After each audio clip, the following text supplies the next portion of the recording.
बात करेंगे राजधानी भोपाल की, जहां सीएम डॉक्टर मोहन यादव आज रिपोर्ट कार्ड पेश करने जा रहे हैं। 1 साल के कार्यकाल का आज रिपोर्ट कार्ड पेश करेंगे सीएम यादव। और आपको ये भी बता दें कि मिंटो हॉल में एक प्रेस कॉन्फ्रेंस होगी। प्रदेश अध्यक्ष वीडी शर्मा भी कामकाज का लेखा जोखा रखेंगे। समर्पण, सेवा, सुशासन, संस्कृति, त्योहार पर फोकस रहेगा। और आपको ये भी बता दें कि घोषणा पत्र में किए गए वादे भी सीएम मोहन यादव बताएंगे। 13 दिसंबर को यानी कल सीएम मोहन के कार्यकाल का 1 साल पूरा होगा। मोहन सरकार के 12 महीनों में क्या 12 उपलब्धियां हुई, ये भी आपको बताते हैं। आप देखिए जिस तरह से लगातार मोहन सरकार प्रदेश के विकास के लिए तत्पर है।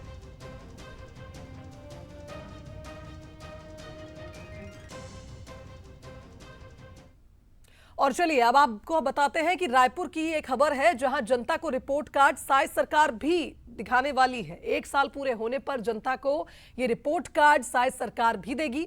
आज सीएम विष्णुदेव साय भी एक प्रेस कॉन्फ्रेंस करेंगे दोपहर 12 बजे न्यू सर्किट हाउस में, जहां प्रेस कॉन्फ्रेंस में साय सरकार के सभी मंत्री मौजूद रहेंगे। सरकार की उपलब्धियां और आगामी आयोजन और योजनाओं की जानकारी दी जाएगी। शाम 4 बजे और रात 8 बजे सीएम जनता को संदेश भी देने वाले हैं। आपको बता दें कि जहां एक और मोहन यादव भी आज अपना रिपोर्ट कार्ड पेश करेंगे जनता के समक्ष, तो वहीं सीएम विष्णुदेव साय का भी 1 साल पूरा हो चुका है उनके कार्यकाल का। और ऐसे में आप देखिए वो भी आज जनता के सामने अपने कार्य को रखेंगे कि किस तरह से प्रदेश के विकास के लिए 12 महीने उन्होंने कार्य किया। चलिए भोपाल से हमारे साथ संवाददाता सूरज और वहीं रायपुर से अनंत लाइव जुड़ गए, उनका रुख कर लेते हैं। सूरज, अगर बात की जाए मोहन सरकार की, निश्चित तौर पर यह देखा गया कि कई तरह की योजनाएं लागू हुई प्रदेश में, जिस तरह का सिस्टम प्रदेश में बना, निश्चित तौर पर आज वो दिन है जब जनता के सामने सीएम मोहन यादव अपने काम को रखेंगे और उनको ये भी बताएंगे कि किस तरह से ये 12 महीने उन्होंने क्या क्या उपलब्धियां प्रदेश के नाम की हैं। देखिए, बिल्कुल मुख्यमंत्री डॉक्टर मोहन यादव सरकार के कार्यकाल का 1 साल पूरा हो चुका है। इसको लेकर क्या उपलब्धियां रही, जनता को किस तरीके से उन्होंने योजनाओं को डिलीवर किया है, कैसे अलग अलग हितग्राही योजनाओं के तहत सरकार उनके तक पहुंचती है, इसको लेकर रिपोर्ट कार्ड पेश किया जाएगा। और मेरे पीछे आप देख रहे हैं ये पोस्टर्स लगे, खासतौर से पंच दिया हुआ है कि मोहन यादव सरकार काम लगातार, फैसले असरदार, यानी कि लगातार सरकार ने काम किए हैं और जो काम किए हैं उन फैसलों का असर भी हुआ है। शायद यही कारण है कि अलग अलग योजनाओं की प्रदर्शनी के माध्यम से सरकार यहाँ बताना चाहती है कि कौन कौन सी ऐसी फ्लैगशिप योजनाएं रही हैं जिनका फायदा प्रदेश की जनता को हुआ है। तमाम अलग अलग योजनाओं की बात करें तो खासतौर से सांस्कृतिक धरोहर के साथ सरकार आगे बढ़ी है।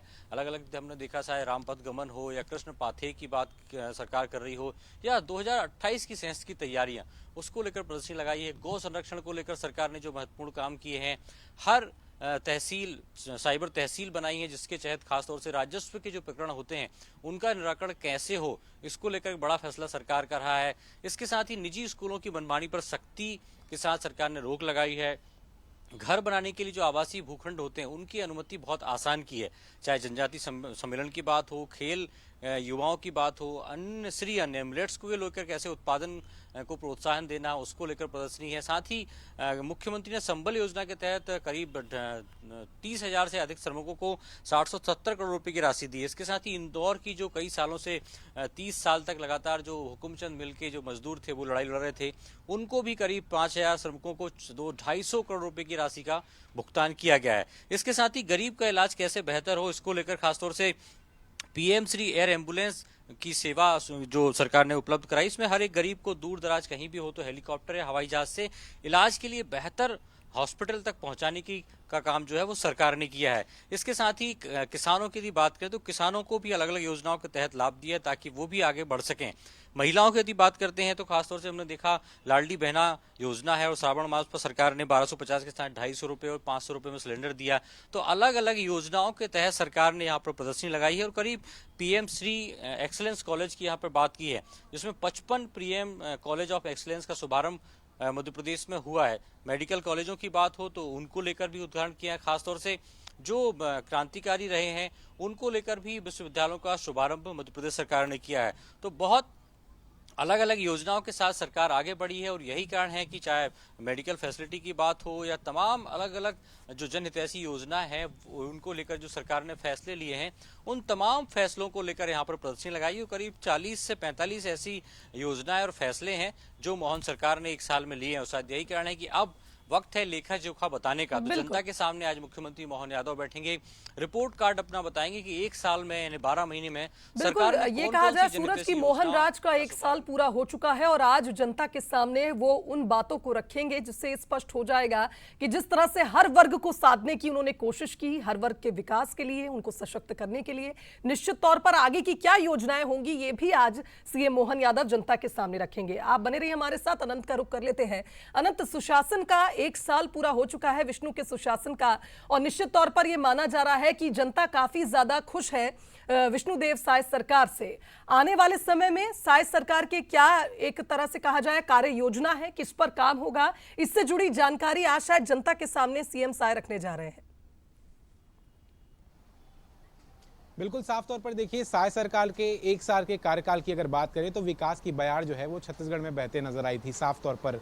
और देखिए, भारतीय जनता पार्टी की वापसी के बाद ही भारतीय जनता पार्टी ने अपना टैगलाइन बनाया है और उसमें कहा गया था कि हमने बनाया है और हम ही संवारेंगे। छत्तीसगढ़ के निर्माण से लेकर अब की जो इसे संवारने का काम होगा वो भारतीय जनता पार्टी करते नजर आएगी। इस पूरे एक साल में साय सरकार ने कई बड़े फैसले लिए। जैसे ही सरकार बनी, जैसे ही मुख्यमंत्री का चयन हुआ, उसके बाद मुख्यमंत्री ने कैबिनेट की बैठक बुलाई और पहले ही कैबिनेट की बैठक में पीएम आवास योजना को लेकर, आवास को लेकर स्वीकृति दी। कई आवास जो है गरीब लोगों के लिए आवास को लेकर स्वीकृति दी गई। उसके अलावा किसानों को लेकर कई बड़ी योजनाएं जो हैं वो साय सरकार ने लेकर आई। देखिए, प्रदेश में इस वक्त धान खरीदी भी चल रही है। 3100 रुपए के समर्थन मूल्य में धान खरीदी हो रही है और लगातार इसका पूरा जो जिस तरीके से देखा जाए किसानों में एक खुशी जो है वो भी साफ तौर पर देखी जा रही है। इसके अलावा महतारी वंदन योजना का जिक्र किया जाता है। महिलाओं को सशक्तिकरण करने के लिए लगातार साय सरकार जो है काम करते नजर आती है। महिलाओं को सशक्त करने के लिए महतारी वंदन योजना लाया गया, जिसमें 1000 रुपए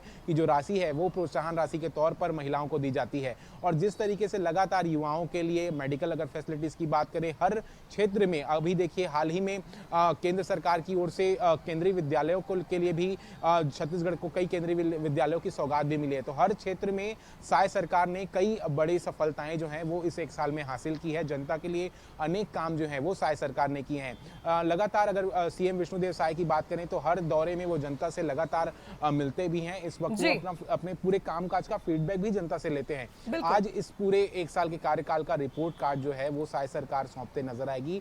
12 बजे सर्किट हाउस में ये साय सरकार अपने एक साल का रिपोर्ट कार्ड, यानी अनंत ये कहना गलत नहीं होगा कि दोनों ही सरकारें आज जनता के चूंकि सेवक रहे हैं, ये दोनों मुख्यमंत्री तो आज अपनी जनता के सामने रिपोर्ट कार्ड पेश करेंगे और ये भी बताएंगे कि जो वादे किए गए थे चुनाव से पहले कितने पूरे हुए हैं और आने वाले दिनों में जनता को और क्या लाभ ये सरकारें देने वाली है। फिलहाल आप दोनों का बहुत शुक्रिया बातचीत करने के लिए।